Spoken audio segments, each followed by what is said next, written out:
Good morning, and thank you for waking up with us this morning. And today is the 19th of January. Gabriel, I said that I will be counting days until the end of this year, and I hope I keep to that. Is it a promise? Should I call it a promise? But I hope I keep to that anyways. Yeah. And yes, we are starting everything with you this morning, everything you need to know, from headlines and all of those things that matters around science, around entrepreneurship, around innovation, around development, around policies, around research, anything you need to know, everything that matters to you and I. So we have a packed hour ahead of us, and we can't wait to dive right into the top stories that are making waves this morning. My name is Cynthia Bassi, and of course, I am never alone. And today, I think today seems kind of exceptional. Yeah, your cap and I think my blazers You're are looking matching. alike Yes. somehow. Gabriel, good morning. Thank you so much. Good morning, Cynthia. You're welcome. Yes. Okay, that's how we start our morning. And yes, if you like what we do here, like we tell you, we implore you to send in your thoughts, send in your comments, send in your ideas to us at Idea Television, and of course via our social that's on our social media platforms and via our email at Idea TV Limited. So let's take you through the headlines we'll be bringing your way this morning. And the first news story we'll be bringing to you this morning is that Senegal beat Morocco to win Africa Cup of Nations title. Interesting. And then the NCC pushes satellites direct to service to reach 23 million unserved Nigerians. And thirdly, Senegal's workforce grows, but youth and women left behind. And then Kenya plans national livestock feed reserves to tackle drought risk. That and more is what we'll be bringing your way. And later on the discussion segment, something very, very, very crucial, very, very important, something that concerns our health. But then let's go on this quick break. We'll be right back. Number 3, sustainable tech and green computing. With data centers now consuming around 1 to 1.5% of the world's electricity, efficiency has become critical. Google, Microsoft, and Amazon are racing to power their data centers with renewable energy, while chip makers like NVIDIA and AMD are optimizing for performance per watt. Carbon capture startups are using AI to scale up efficiency, and researchers are designing fully recyclable electronics. In 2024, Microsoft announced it had achieved 100% renewable energy coverage for its global operations. By 2026, green computing will no longer be optional. It'll be baked into how the tech industry operates.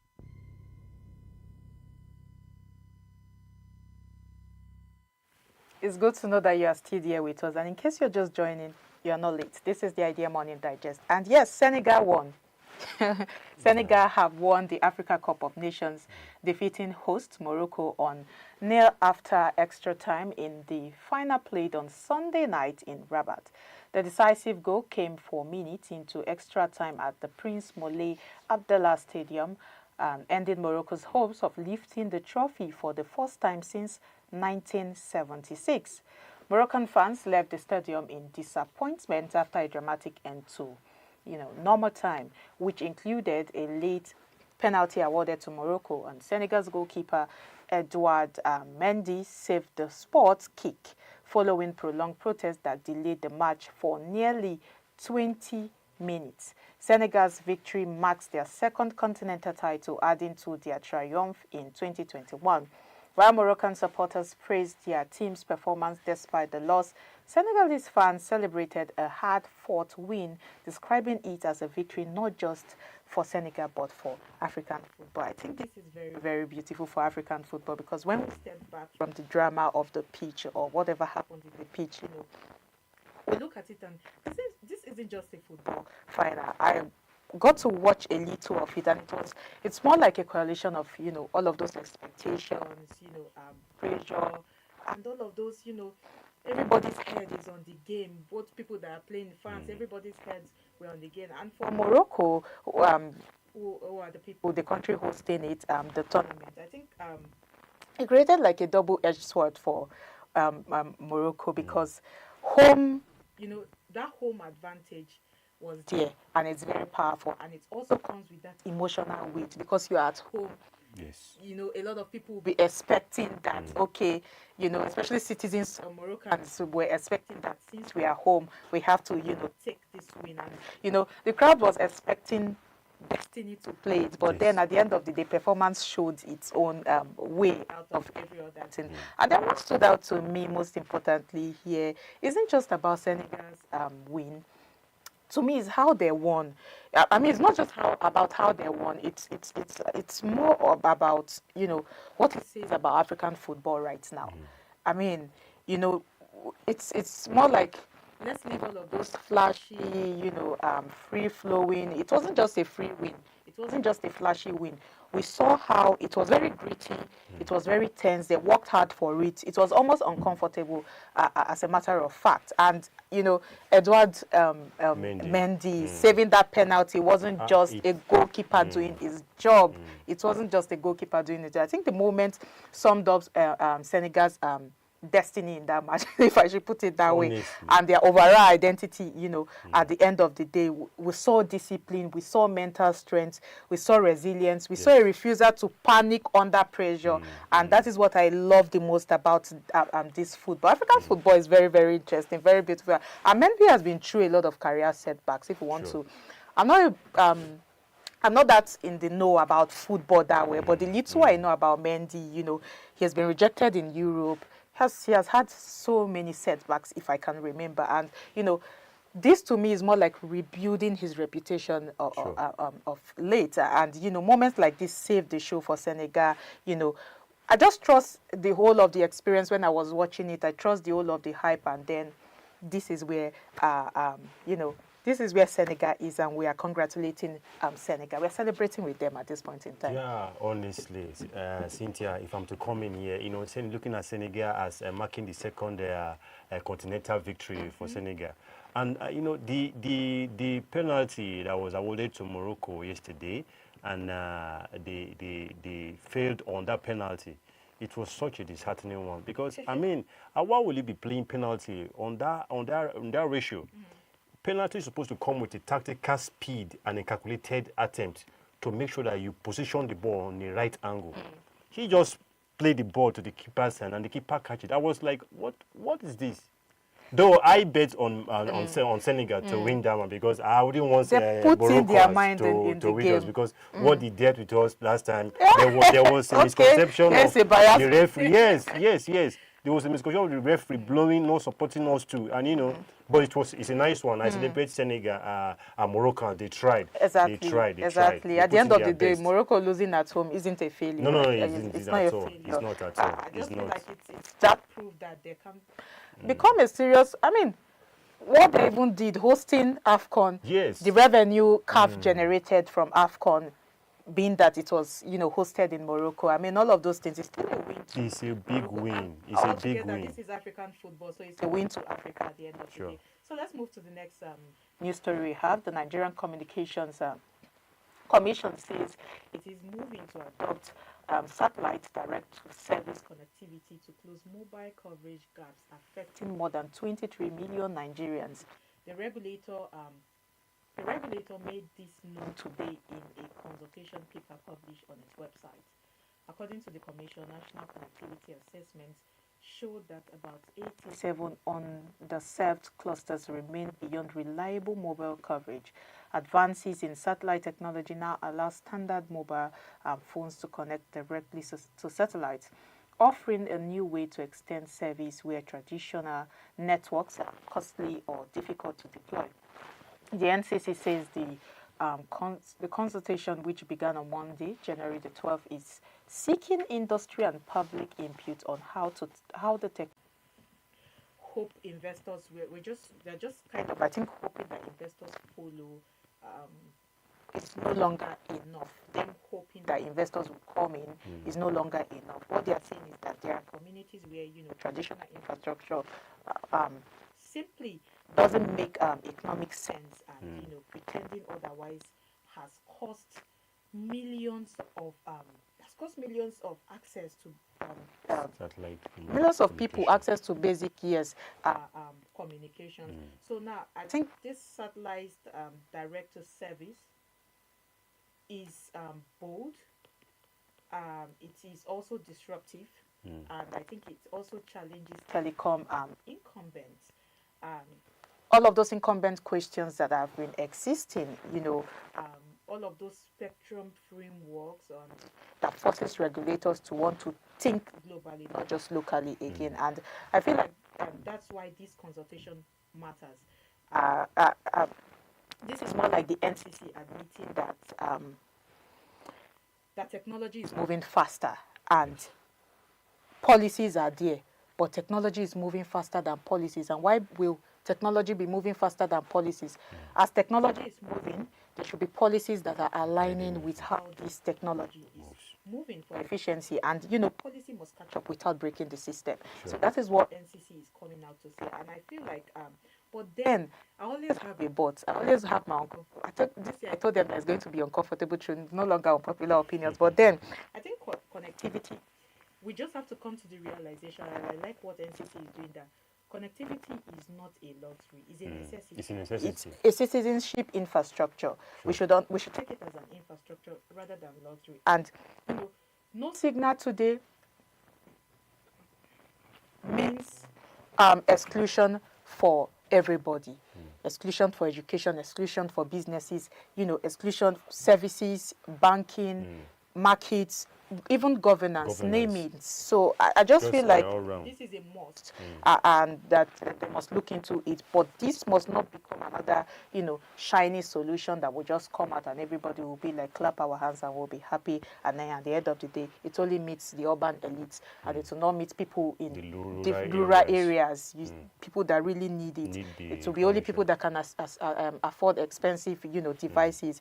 Affordability should meet everybody. It should address everybody's problem. It should address day-to-day problems. And I know simply just create that, you know, new digital. It shouldn't create a new digital class system. It should be more like it should meet everybody's needs.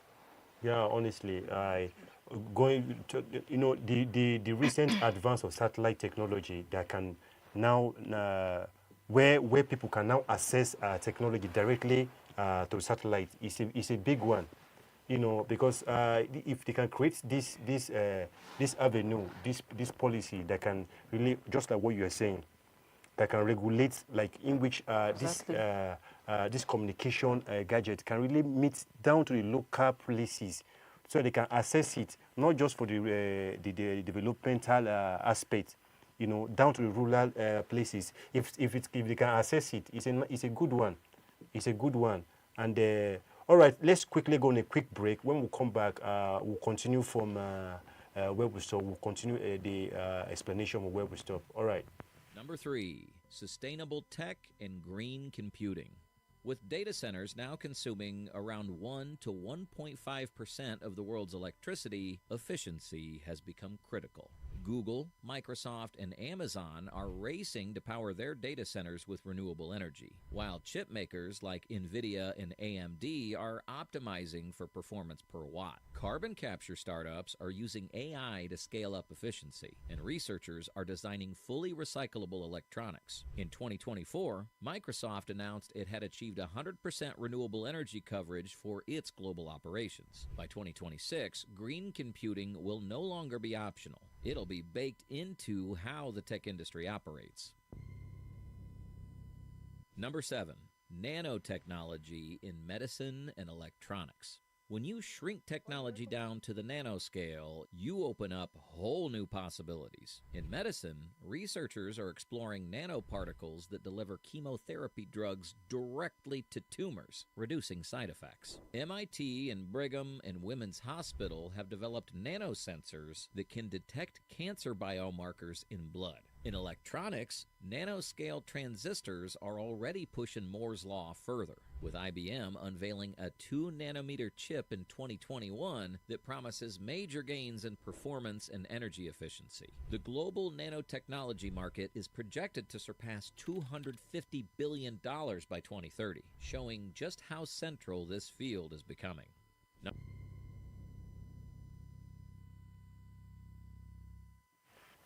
Sorry for that glitch in transmission. You're welcome back. All right, still continuing on the discussion this morning on the IMD.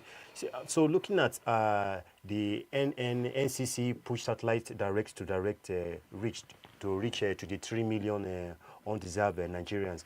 Now looking at it says advance in satellite technology now allows standard mobile phones to connect directly to satellite. I mean, this is still a big win. If they can actually achieve this, that's what I was just trying to enumerate before we quickly go on a quick break just now. Like, it's a good one if they can really do this and people can have access directly to the satellite without having to go through one or two policies and I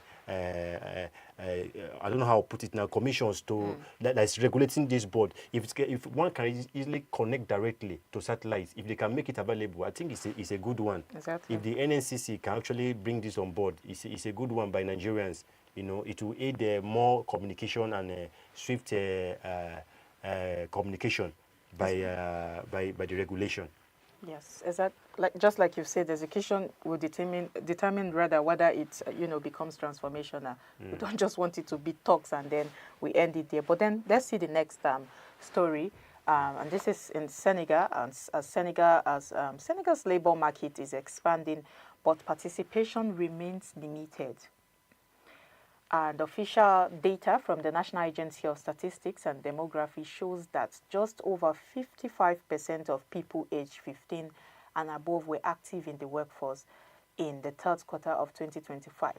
The figures reveal sharp gaps. Youth participation remains low at under 50%, while adults between 25 and 54 are far more active, increasing pressure on available jobs. Women continue to be significantly underrepresented, especially in rural areas where household responsibilities and limited access to opportunities restrict participation. Experts say the challenge goes beyond numbers.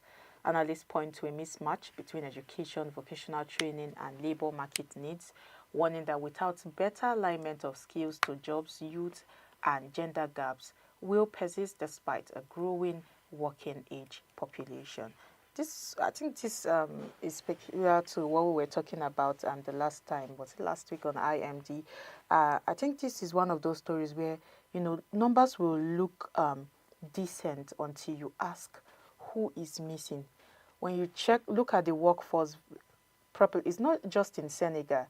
I mean, when you even come down to other African countries, you see that women are missing greatly in the workforce. A growing workforce, first of all, sounds very positive. It is good because it's going to build productivity, it's going to charge up, and productivity is going to jazz up development. But when young people and women are still largely on sidelines, when they do not have jobs, when they are not represented in the workforce, what you are really seeing is pressure building on, under the surface. That's what we fail to see.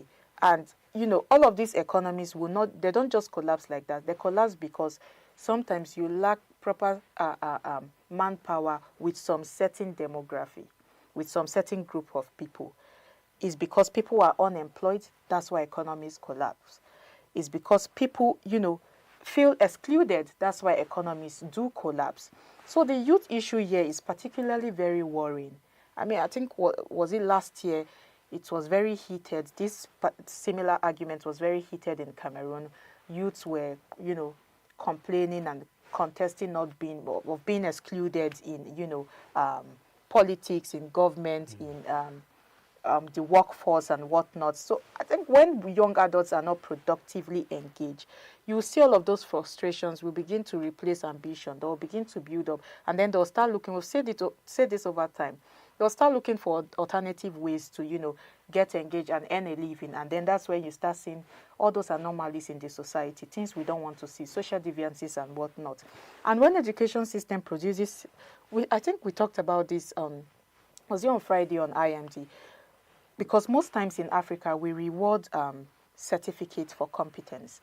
And it is not so. Because when an education system produces certificates instead of skills, instead of, what will meet with the labor markets, instead of all those labor markets, they won't just stall. They will also disconnect entirely from reality because demand can no longer meet supply. Exactly. Supply can no longer meet demand and vice versa. So for women, especially in rural settings, this is about more than jobs. For me, and I'm very, very, and I'm saying this with all, is there alacrity? I mean, how would I put it? I'm saying this with vigor because it's about access. And when we talk about access, We are talking about access to childcare, access to transportation, access to credit facilities, land rights, a lot of things, access to all sort of social permissions. Ignoring all of these barriers, why, quoting participation, statistic I think it's policy laziness. We have to understand that everybody needs to be included. For us to be counting that, oh, workforce is, the amount of employed people is increasing, who are the amount? We ask ourselves these questions. Who are these people? When youth are still there complaining, when women are still complaining of not being included. So I think the demography here, speaks a lot. It's very loud. It's sounding a gong that we should, Senegal government should, pay attention to, because Senegal has a young population advantage, just like Nigeria.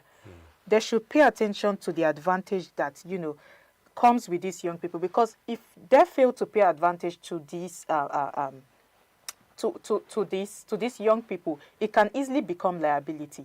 Young people can easily become liability because of lack of inclusion. So what I see here is that all of this inclusion we're talking about still remains a rhetoric. So they should do better, to just stabilize the society, and it's by including everybody. Sure. I think you've said it all. Just to add to what you're saying, it says the figure reveals sharp gap. Youth participation remains low at under 50%. Under 50%. As in, that is quite low. As in, for every nation building, I think the youth contributes not, if not more than the 50% of the growth of any country. Senegal is coming in to say the workflows grows, but the youth and women are left behind. True. If a nation to be built, I think the women also needs to be put in consideration, because they contribute a very high impact and high growth, both in educational sector, in business, in what have you. They contribute more. So I think they should not be left behind. Exactly. They should not be left behind. They should have a regulation that looks into the youth impact, and the regulation that governs that every youth, because youth have let's say, I don't know if that word is good to use, more impact in every development of any country and any state. So I think they should look into that aspect and make sure the youth are more involved in both logistic, both education, both scientific aspects, what have you. Because for any country to develop, I think we need a sharp brain, and we need the youth there to be involved. All hands must be on deck for them to really develop the country and of a nation. I think that's what I have to say there in that aspect. Exactly, Gabriel. You've spoken very well, because, growth that leaves people behind doesn't stabilize society. It's, destabilize them slowly. But then let's see what the last story is saying. And this time we'll move to Kenya, as Kenya announced plans to establish national livestock feed stockpiles to cushion pastoral communities during droughts. The Ministry of Agriculture and Livestock Development said the reserves will store hay, silage, and other fodder built up during surplus seasons and released early when drought warnings are issued. The plan, announced on Wednesday, will see county governments lead feed planning and distribution with support from the national government, while cooperatives handle last-mile delivery to herders. Agriculture Minister Mutahi Kagwe said the move targets arid and semi-arid regions where livestock remain highly exposed to climate shocks. And the government says the initiative is necessary after repeated droughts accused heavy losses, including about 2.5 million animal deaths between 2020 and 2022. Recent reports show rainfall in affected regions has fallen far below average, worsening the pasture and water shortages and threatening livelihoods across Kenya's pastoral belt. I mean, it's not news because I know Kenya to have very dry lands, and I think this policy tells us that Kenya is finally accepting the hard truth about climate shocks, and that climate shocks are no longer emergency; they are predictable events. Anytime they take climate issues as an emergency, it worries me, because that means we are not even near the solution to climate mitigation. climate solutions as well. Climate events, most of these climate issues are very predictable. Once you can, once you can predict them, you can solve the problem. I think planning feed reserves, coming to Kenya's case now, planning feed reserves, I think is a sign of maturity in agricultural policy. And it also, to me, means that the government is shifting from all of those disaster response. I always talk about proactive measures rather than reactive measures, and this is the case of it again. It means that the government, the Kenyan government, is moving to from a disaster response to disaster anticipation. So it's more like we can predict it, we are expecting it. So when it comes, we know how to, manage it. Manage it. I think that's the right word to even use, to manage it. And I think that's a big deal for pastoral communities, because livestock is not just an income. We should understand that livestock, it's food security. Security itself, it's a means of survival. Also a means of identity too, because, I mean, a country can hold on to it and say, can be marked for, this is how they generate money to the country. This is how they help the rest of the world as well. And but I have a little skepticism here, and I think skepticism is healthy in this case, because all of these stockpiles are only as effective as their distribution systems. Because they talked about stockpiles here, I think they are only as effective as their distribution systems and early warning credibility. Because if feeds now arrive late, we look at it, it's kind of symbolic, because if it arrives early and equitable, it's life-saving rather. So I just feel like there is also a deeper conversation rather, the Kenyan government need to have with pastoral farmers. And I think we are just trying to cushion losses, and we are not helping communities adapt to long-term solutions. So it's not about solving immediate problems. Let's think about long term. Let's think about how we are going to, let the Kenyan government think about how they are going to, carry pastoral farmers along, because reserves does not, they are talking about building reserves. Reserves alone does not solve land degradation and all of those water scarcity, because they are suffering from water scarcity a lot, all of those migration pressure. They will still continue, because if you can only solve the problem for this time and the next time problem persists, there is migration. People want to move and look for another land to do whatever they are doing. So I think what they are just trying to do is just buy time. They should think of the long-term solution. And I think the smartest part of this plan is the fact that they are decentralizing the responsibility to counties, which just like to states, to villages, to so, and to cooperatives as well. So that is what I like about this, and that's where we can say, okay, we are trusting lives in the hands of the people. But however, I think the risk here is if coordination fails. So it should just be coordinated properly, and because all of these climate issues and climate resilience, whatnot, does not fail because of bad ideas. There are a lot of ideas. We've attended so many climate meetings and a lot of things. And yes, I think at the end we should just think about implementation. Honestly, you just said it all, because there should be a way that they should manage the livestock feed reserve, because it's not just by reserve alone. There should be a regulation that will govern and manage the livestock reserve in that aspect. Because looking at, it says, the government says the initiative is necessary after repeated drought causes heavy loss, including about 2.5 million animals dead between 2020 and 2022. So you could see the aspect of the death caused by the livestock, the death by the animals, So it's not, there should be regulation that will regulate this to make sure that it will not repeat itself again, checking the weather and the climate, and just like what you have just said just now. All right. I think that is just what I have to say on that aspect, Okay, I think that brings us to the end of the news and review segment. So let's see the news we brought your way. The first news story we brought your way is that Senegal beat Morocco to win the Africa Cup of Nations title.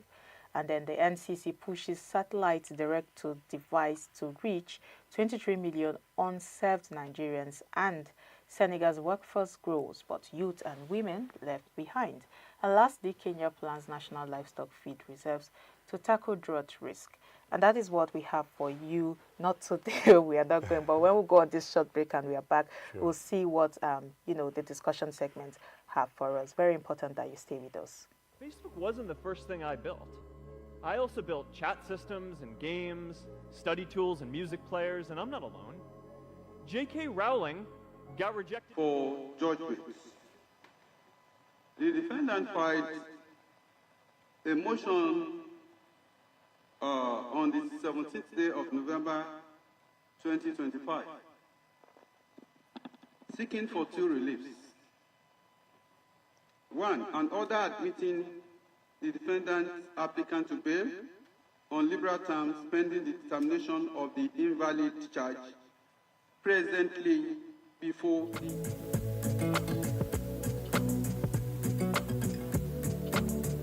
to another edition of the Recap with Dara, right here on Idea TV.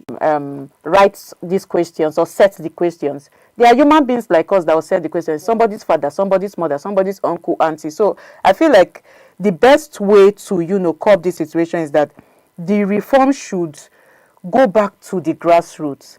Pay teachers. Because these are some of the things that lure them into doing some certain things they shouldn't be doing. You want to gain extra money because you have not been paid your salaries. Pay teachers. Make sure that schools are properly regulated, and also parents too. Parents too. This is to parents. We should remove that mindset of rewarding rewards with laziness. with over integrity. Okay, yeah. We most times we reward how should I put it? We reward results over integrity. Yeah, if you not come out with first, you have not done well. Some people, they come out with even fourth position and they'll beat them up. If I come out with 20th position in my class and we are up to 70 something, you know the bragging rights. You see the way I'll be bragging because I'm among those that when I came, there was a time I was in JSS2 or when I came out 14th position or so, and I was very proud of myself. Yes, because it was a public school and we were so many, we were over 100 in the class, and I came out with 14th position. You tried. I'm not just try. They are among the best students in my class. But they're very. The thing is, in all this, we'll talk about discipline also, because when teachers are not disciplined enough, they tend to misdo things. And we'll also talk about parents trusting in the process, the educational process, trusting in their kids to know that, yes, this child can do better. Even when the child goes and didn't come with expected results, you should not start disciplining the child just like that. You should also discipline and encourage at the same time. Yes. Give the child the benefit of that next time you're going to do better. Most children don't believe in themselves anymore because their parents are not even encouraging to some extent. I'm talking about this malpractice something that I've stayed for years. When you're doing, when they are trying to change the system, when they are trying to adjust things to make sure there is no malpractice or reduce it, you see students also driving another means of doing this malpractice. If you say you want to be changing questions, two of us not having the same questions, you will still see that they will come up with another technique of writing the exam. And from there also, I feel that, yes, one thing about it is teachers should be duly paid. So that no matter how, even when parents come to tell you, I don't believe in this, my child will write and pass, and they want to bribe you, be like, no, believe in this child, let this child go through this process, let him or she write it and come out with what he comes out with, so that next time the person can sit up. I just feel that should be put in place. Payments. Okay. Very, very important. It's a very important reform, and I hope it works out for good. But then let's see the next story. The Director General of the Budget Office of the Federation, Tanimu Yakubu, says President Bola Tinubu's economic reforms were never designed to produce instant abundance. Okay, speaking in a statement issued on Sunday in Abuja, Yakubu said many criticisms of the reforms are based on misleading figures rather than sound economic reasoning. He explained that public debates often confuse revenue with cash, borrowing with income, and federation-wide collections with what the federal government can actually spend. Yakubu said fuel subsidy removal did not create spare cash but closed fiscal leakages, while recent increases in public debt largely reflect exchange rate revaluation, not new borrowing. Yakubu described Tinubunomics, interesting, as a difficult but necessary macro-fiscal reset shaped by inherited debt, security costs, and legal obligations. He said the reforms aim to restore economic balance, strengthen revenue systems, and protect the most vulnerable, stressing that real accountability must be based on proper budgeting and outcomes, not headline figures. This is very, very, I don't know where to start from. I mean, it's where emotions are high and trust is rather thin. Yes, that's what I can say, because this statement matters because Nigerians are angry, and it's understandably so.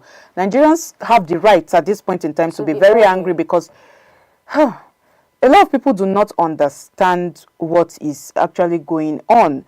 What reforms are we talking about? If we want to start, what reforms are we talking about that the president has brought? I know that when the president started talking of these reforms and started making, these reforms, I was like, okay, these are good reforms. But is it good when you check the reality of this state, of Nigeria, of where we are? I was just looking. I've always, sort of. I have a counter thought. I have a counter, reasoning and feeling about the reforms, all of the reforms. First of all, what reforms are we talking? We're talking about fuel subsidy removal. Is it the exchange rate unification? Be the revalue the naira to, how did he even put it? Debt revaluation due to naira devaluation. There's how they put it, and all of those fiscal tightening and whatnot. So what's the chairman of budget is coming out to say now is that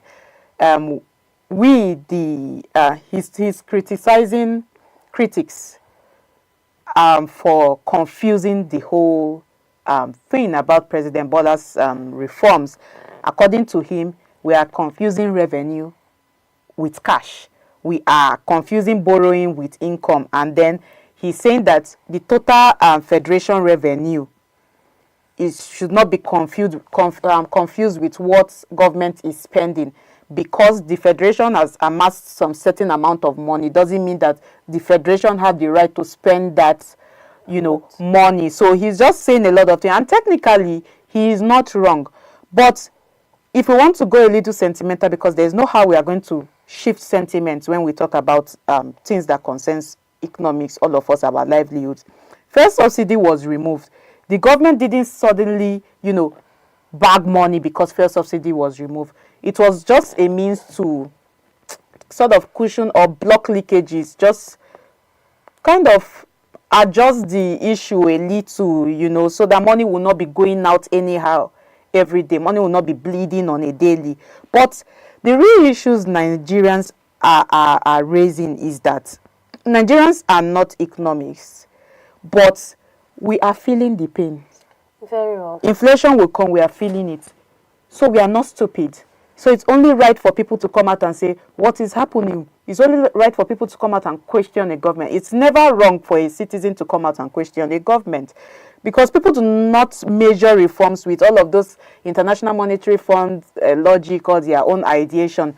People are measuring reforms with, can I go to the market now and be able to afford food? Exactly. If I rent it, can I afford rent? Can we even afford rent in the FCT these days? Let's even move away from the FCT. Go to Niger State. Can you even afford rent again? Can people afford transport to work? Can I transport myself to work? Those are the questions people are asking. So people are measuring reforms with the easiness that comes with their daily lives. But if there is no ease in daily lives, affairs, all of those things, people cannot survive with their salaries. You can barely survive with your salary these days. Barely. You can barely survive with your salary. I'm saying barely because at least you chop food, you still stand up, even if it's once a day, but you can barely, I would have said you cannot survive, but you can barely survive with your salary these days. So these are the things people are asking. When people talk about reforms, when people question reforms, these are what they are questioning. Because, yes, we know that for us to get a reset in our, economy, all of those macroeconomy, we'll feel it. It will be painful for us to get something. We have to, but I do not always believe in that ideology that says you must suffer before you get something, because that's what the president have always stood on, that we have to suffer more and bear the pain before we get to where we are getting to. And you know, there will be some discussion when it comes to fixing the economy, but the uncomfortable truth here is that reforms without visible social buffers, we want to see those things work, will feel like punishment, because that's what Nigerians are complaining about. It feels more like we are being punished for crimes we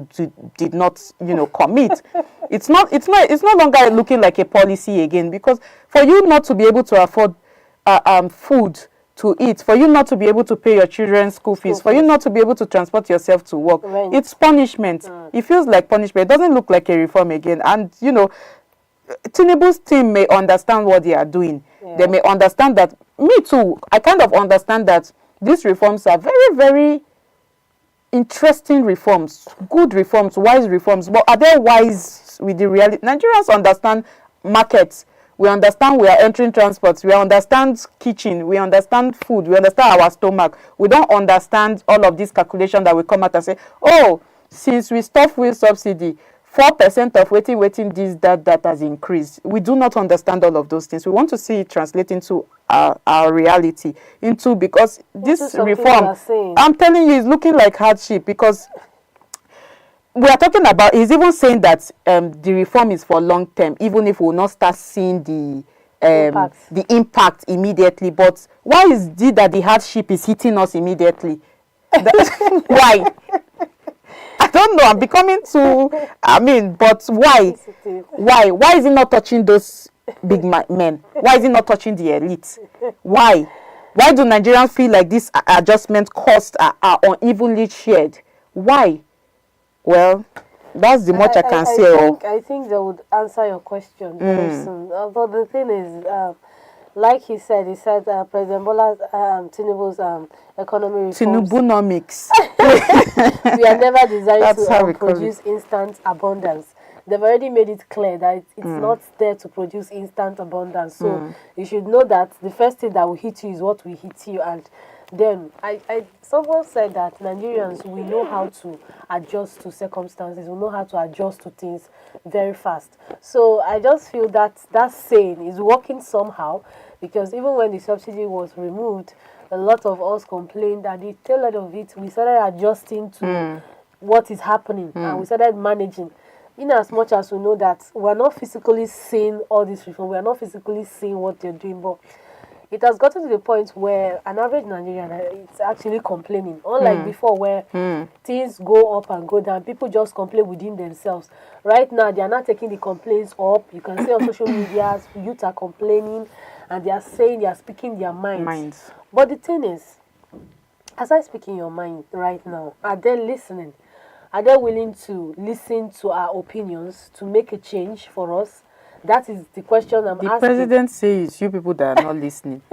Bear it. He said bear it. Manage. You feel the pain now. But tomorrow you will enjoy. The tomorrow is fat to me, because the way I'm seeing it, we'll be enduring. We are endurers. The pain came almost immediately, but the enjoyment we have to wait. We are yet to enjoy the enjoyment. So I'm not of that school of thought. So I always feel that this 2026, like I always used to say, that it's going to be a great year for us. So I know that the government, they are listening, they are saying, and they want this Nigerian to be a better Nigerian, and very soon would put all this aside and move forward. Okay, so let's take the last story we have here. Okay, so to Gombe State now.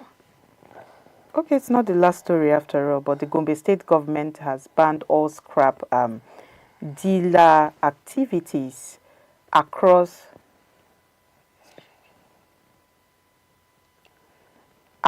the state effectively yesterday as part of renewed efforts to strengthen internal security. The decision was announced by the Attorney General and Commissioner for Justice, Zubairu Umar, following an expanded State Security Council meeting chaired by Governor Inuwa Yahaya. Umar said the ban targets unregulated and suspicious activities linked to scrap trading, noting the absence of a unified leadership structure for the dealers. The restriction will remain until dealers form a single association registered with relevant authorities and relocates the government's approved locations. Security agencies, including the police, have been directed to enforce the order with arrest promised for defaulters. In a related move, the government will begin mandatory tenant profiling to improve residential security monitoring. House agents will be required to complete standardized forms developed by Ministry of Justice with records submitted to GOSTEC. But looking at this story, Mary, I'm just thinking a lot of things is coming to my mind because now Gombe State are saying they want to scrap dealers. They want to ban scrap dealers nationwide, you know, and statewide rather, and introduce mandatory tenant profiling. I'm just looking at it because if you look, most places, if you look around Nigeria, most places in Nigeria, scrap metal trading has been linked to sometimes fairly, sometimes lazily to, you know, theft of infrastructure. Some people will say they are vandalizing properties, they are vandalizing power lines. Some people will say they are kind of a criminal organization or a criminal resale network that will steal things and go and steal. But we've seen that this is how some people earn a living. Yes. This is more like poor and informal working system. It's more like this is how some youth, some families, some people survive. So I'm just looking at it. Well, speaking of the tenant profiling now, they are saying this one will require landlords and agents to submit tenant information to security agencies. But let's be clear here. Many countries do this already, I understand, and it can help prevent crime. Very well, it can help prevent crime. It can also become a tool for harassment if we do not do it in the right way, because we know how Nigerians are. We know how our things end up. So I just feel like, in my view, there should be a balance. While security matters, while our lives matters, while peace too and orderliness matters in a state, there should be all of this blanket ban and mass profiling. They are more like blunt instruments to me. I feel like when the state should be able to police crime precisely, and if they cannot police crime precisely, it often polices poverty broadly and brings out wahala. Let me put it in the very colloquial term. It will bring out problems at the end of the day. Because policymakers should just go back to the drawing board and ask themselves questions. What safeguards protect innocent citizens? What strategy should we use? What should we do? Who should ensure that this data isn't abused? Because these are wonderful initiatives, but who should be put in office to make sure that this data will not be used inappropriately at the end of the day? Can we look for another alternative way to provide jobs for people? If we want to say scrapping now is not a bad job, it's a crime, it's not even a job, it's a criminal network and whatnot. I mean, it enforces crime, and how do they even put it? So what should we do? How should we provide job for people? But we're not scrapping is somehow important. Okay, let's look for a way to standardize it. So these are the things that the state policymakers should be looking at. Security policy must be, smart. All of these strict measures may not really work at the end of the day. But then let's quickly hear your thoughts, because we do not have time. You can actually not solve a problem by creating another problem. When you're solving one problem, you should create a solution. Like you said, this is another means of people actually feeding their families or having one thing to do or another. Now, when you stop this completely in states and other places, and you stop them from getting what they are getting, do not think they will stop at that point. They will definitely create another means of getting what they want to get. Those people you're stopping some of them do not have formal education to start with. So when it is stopped, definitely they'll want to survive. So what are you doing to resolve the problem? Because you cannot, like I said, you cannot create a problem by creating another problem. You solve a problem by bringing providing solution. So if they are doing this, it's actually a nice one. But what is the standard solution? Like you said, all these things can be looked into, and we can, help ourselves to use it for something great and useful. But if we're not looking at that aspect, what is the perfect solution aside this solution they brought now? Considering the people too that are involved in this particular stuff. Okay. So let's go on a quick break, and when we are back, we'll bring you up with the discussion segment. The discussion segment is very, very important. It still goes back to, reforms and, especially the new tax reform laws. We are going to help you simplify it because we are having an expert, a lawyer, come talk to us about it. We'll be right back.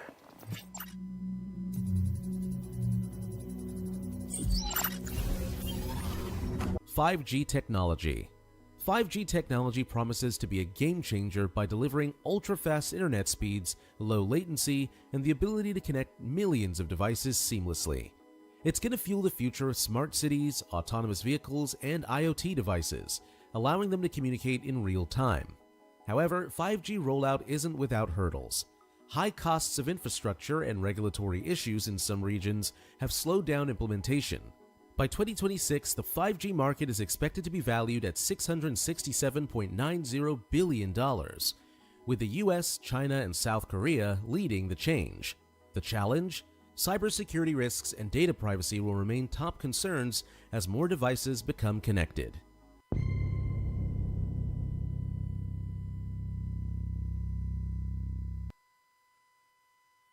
Collaboration tools, AI insights, and wearable devices to enhance productivity.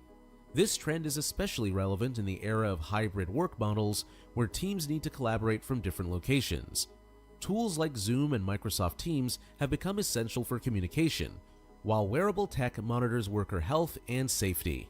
However, companies must balance employee privacy with performance tracking to avoid ethical concerns. The workforce management tools market is forecasted to grow to $9.3 billion by 2026. There you have it, the 20 game-changing technology trends shaping the future as we speak.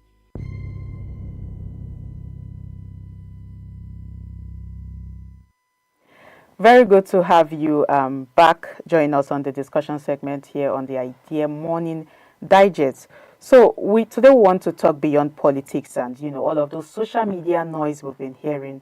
We want to ask the more bigger question: what do these new tax really mean for everyday Nigerians? That is what we want to ask. What does it mean for traders? What does it mean for workers? What does it mean for professionals? What does it mean for businesses? Who pays what? Who is exempt? What has changed and what has not? And today we step away from, all of those speculations and fear-mongering to focus on facts, to focus on the law and citizen responsibility. So joining us for this crucial conversation is Ate Solomon Vendaga, a lawyer, tax policy researcher, and former analyst with the Presidential Fiscal and Tax Reforms Committee. Ate Solomon Vendaga is a legal researcher with strong expertise in taxation law, technology law, and public policy. He has contributed to national and international legal scholarship, worked with Presidential Fiscal and Tax Reforms Committee, and is actively involved in public legal education through media and civil society. Good morning, Solomon, if you can hear us. Yeah. Good morning. Good morning, Cynthia. Good morning. I can hear you. Yes. It's good to have you join us today. Yeah, Can you hear me so clearly? happy Okay. New Year. So we don't want to waste much time. Let me just start from the basics. From your perspective as a legal and policy expert, what fundamental problem are these new tax laws trying to fix in Nigeria's economy? Are we talking about revenue shortfalls? Are we talking about fairness? Talking about accountability? In short, all of the above.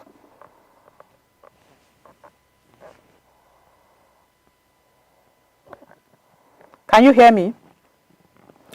Okay, I think network is trying to, Okay, so we're talking about the tax reforms, and we just want it to be clear to people out there because people have been having, it's either, okay, we have Solomon back. Okay, so Solomon, can you hear me now? Very well, I can hear you. Okay, so I'll take that question again. Like I said, let's start from the basics of the whole tax reforms. So I want you, from your legal perspective and as a policy expert, what fundamental problems are these, new tax laws trying to fix in Nigeria's economy? Are we talking about revenue shortfalls? Are we talking about fairness, accountability, or all of the above? All right. So thank you so much, Cynthia, for that question. So over the years, the Nigerian tax system have faced several problems, and one of it is the multiplicity of tax laws.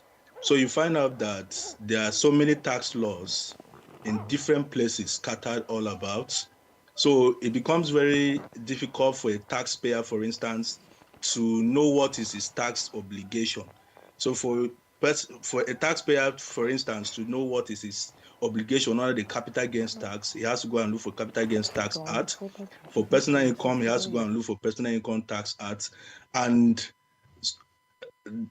so one of the challenges which the tax reform seeks to address is the multiplicity of tax laws. So currently, the tax reforms has consolidated and harmonized the major tax laws in Nigeria into a single, into just 4 pieces of legislations. So if you want to know your tax obligation, you just pick the Nigerian Tax Act and you are able to know what's your tax obligations as it has to do with the federal taxes in Nigeria. And then another problem is the problem of revenue collection. The tax to GDP ratio, which measures the ability of the country to assess and collect taxes, has been very low at just about 11% or so, which is below even the 18% or so that is at the African level and the 34% that the Organization for Economic Cooperation and Development benchmark provided. So another challenge also has been the challenge of multiplicity of taxes. A Nigerian company, for instance, after paying the company's income tax of 30%, would have to also first levies like the Nathani levy. You also have to first the NITDA levy, has to also pay different fees like the tertiary education funds. But under the reforms, all of these fees has been consolidated into a single 4% development levy. And then there is also the challenge of complexity as to the processes of taxation. So remember I mentioned the tax laws has been existing for a very long time. They're not in touch with the current realities. For example, if not for the Finance Acts of 2019 coming forward that have made provisions around digital economic presence, what we call significant economic presence, the tax law never envisioned digitalization. So all of these things compounded together. And then lastly, which is very important, is that the tax regime before now was not encouraging, was not favorable rather to businesses. For low-income earners, they were taxed, but under the current regime, there is now a graduated and progressive tax regime, so much so that those who earn higher are going to pay higher taxes, and then those who earn lower income, we actually notice some changes that in their tax listing. Okay. So I think these are the challenges that the reforms have come to deal with. Okay, so Professor Solomon, building on that, on what you've just said, lastly, there's a lot of fear among many Nigerians right now. There are many people are saying everything entering my bank account will now be taxed. I mean, it sounds funny because people have been making a joke around it on the internet. But from a legal standpoint, how accurate is that claim? What exactly does the law say, or what does it not say? Will everybody's bank accounts be taxed? I guess network is... Okay. And, okay. So can you hear me, Cynthia? Yes, I can hear you now. Hello, Cynthia, can you hear me? I can hear you now. All right, thank you. I said, all right, so though the tax laws have changed, to cater for the developments and the realities of the day. The principles of taxation are still relevant and have not changed. Taxes majorly are applied. Network is not friendly at all today. But we just hope he comes back and then breaks that for us. But talking about tax, Mary, a lot has been happening. We've been talking about tax throughout, I think, December last year. I mean, the president wrote that out. This year about the tax. So. Was it in March of last year?